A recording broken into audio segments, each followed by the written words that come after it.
Melvin Satterfield endured some trying times as a youngster, but he's managed to turn his difficult experiences into positive ones for teenagers in his neighborhood.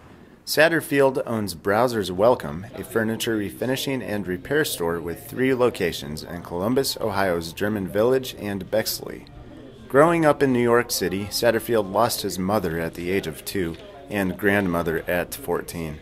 While watching TV in a homeless shelter, he became inspired when he saw Bob Vila glue a chair, and Satterfield decided to set out on his own. And I was kind of picked up and adopted by a lady who owned an antique store. She let me work there. So she let me do everything, the deliveries, the pickups, and furniture refinishing, caning, making new pieces. Satterfield parlayed those early experiences into a career and hopes to help local kids do the same. I never knew that later on in my life, after being picked up by her at a young age, that it would be so valuable to me. And I think that a lot of other people, like that particular lady who owned that company, who took an interest in me, should do the same thing with the kids in her area. Because I've noticed what a difference it's made in these kids' lives here. That if she didn't do it for me, I would never be able to know how to do it for them. What happened was I learned a trade. And I earned my own business, and I didn't have to, you know, go around asking for $1 like some of these kids are today. That's how we meet some of them that come here. And then we tell them that there's a lot more than $1, and I can tell you because I've been where you're at. So that's basically how I got started and why we do this. Satterfield recently started an entrepreneurship program at Browser's Welcome, where local kids can gain professional experience and skills by learning from Satterfield and working on furniture themselves. You know, I see the kids' lives changing one by one. Like Satterfield's shop, the entrepreneurship program arose from humble beginnings. A young man came by with his uncle, and he was really, you know, with his pants way down, and I said, you know, how would you like to learn furniture refinishing? And his uncle brought him in here and asked, you know, would we be able to help him? And I thought, what a bad way to come in for a job interview. You know, the first thing I said to myself. And then I realized, I said, how did I look the day that someone turned around and helped me? And I said to myself, I said, this young man comes back, and I think he's gonna be the one guy that I'll show the rest of them that this works.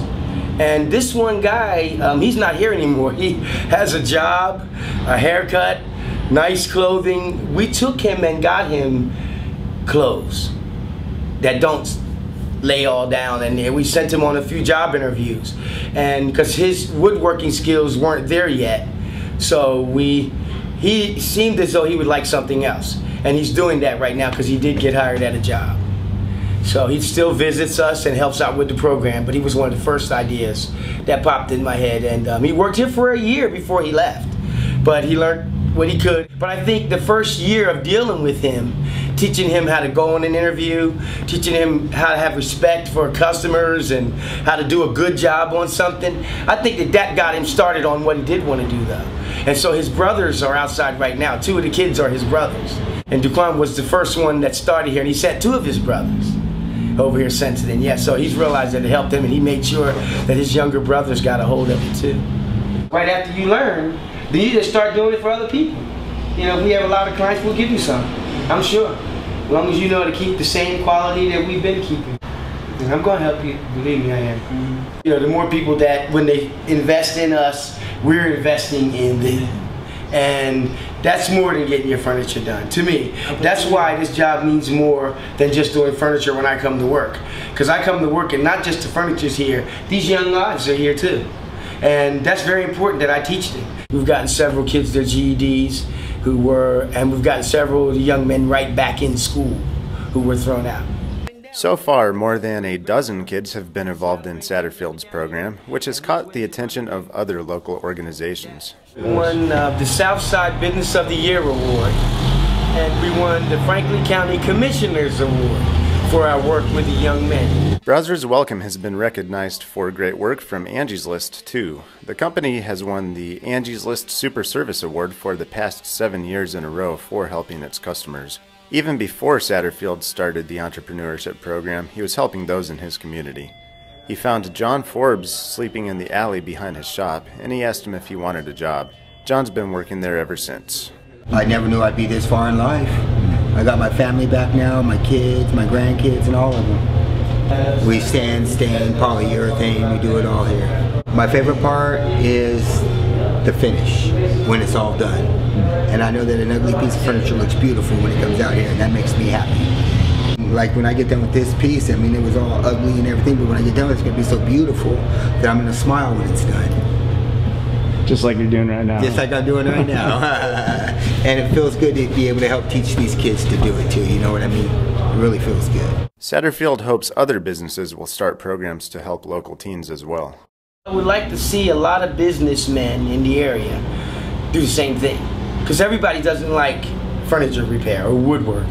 Another kid's interest might be into photography or printing or running just a gas station. Maybe you should, instead of call the police on them all the time when you see them standing in front of your store, you should approach, when they approach you, ask you for $1 or something, then you have an opportunity to open up the avenue of, do you want to do something for yourself, and I will be able to help you. And if you come back with the right attitude, then we can help you even more.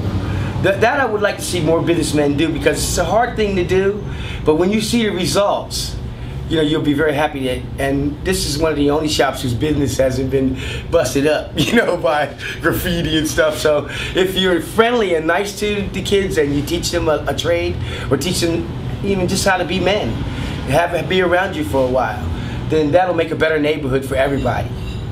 You know, I'm sure it will.